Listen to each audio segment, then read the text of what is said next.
அதிகாரம் 2வது வசனம்.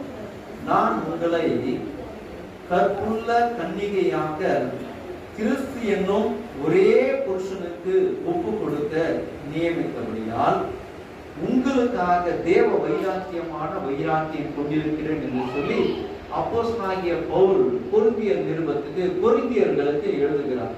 அவர் எப்படி சொல்றாருன்னா, நான் உங்களை மகனாக மட்டுமல்ல, புத்திரனாக மட்டுமல்ல, உங்களை கற்புள்ள கன்னிகையாக. ஒரு கன்னிகை எப்படிப்பட்டவள்? அவள் கற்புள்ளவள். அல்லேலூயா.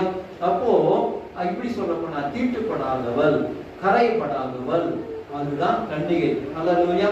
அப்போ என்ன பண்றோம் அப்படின்னு சொன்னா, நம்மை ஆண்டவர் ஒரு தீட்டுப்படாத மாதிரி, ஒரு கரைப்படாத மாதிரி, எந்தவித அழுக்கும் இல்லாத மாதிரி சுத்தம் உள்ளவர்களாக மாற்றி மணவாளனுக்கு ஏற்ற மணவாட்டியாக நம்மை உருவாக்குகிறார். அல்லேலூயா.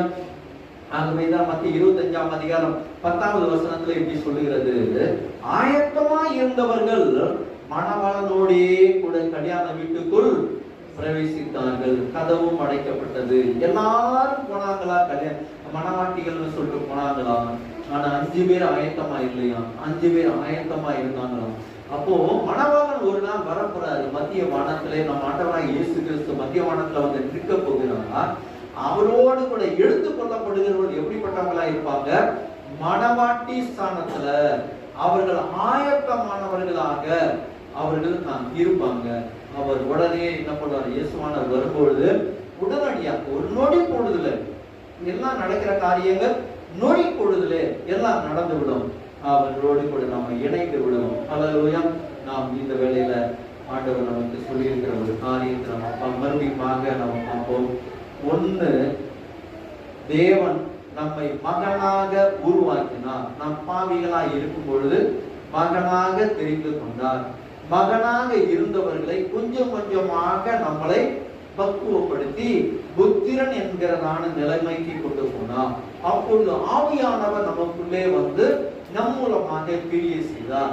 3வது மணவாட்டி ஸ்தானத்துக்கு போகும் பொழுது மணவாட்டி ஸ்தானத்துல நம்முடைய திவ்ய சுபாவங்கள் எல்லாம் மாறி, மணவாளன் எப்படிப்பட்ட சுபாவம் உள்ளவரோ அதே மாதிரி நம்மையும் மணவாட்டி அந்த சுபாவத்துக்குள்ளாக மாற்றி கரைப்படாதபடி நல்ல விதமான ஒரு அந்த மணவாளனுக்கு ஏற்றதான ஆயத்தம் உள்ளவர்களாக நம்ம மாற்றுகிறோம். அல்லேலூயா. நம்முடைய வாழ்க்கையில நம்ம இப்போ ஆண்டவர்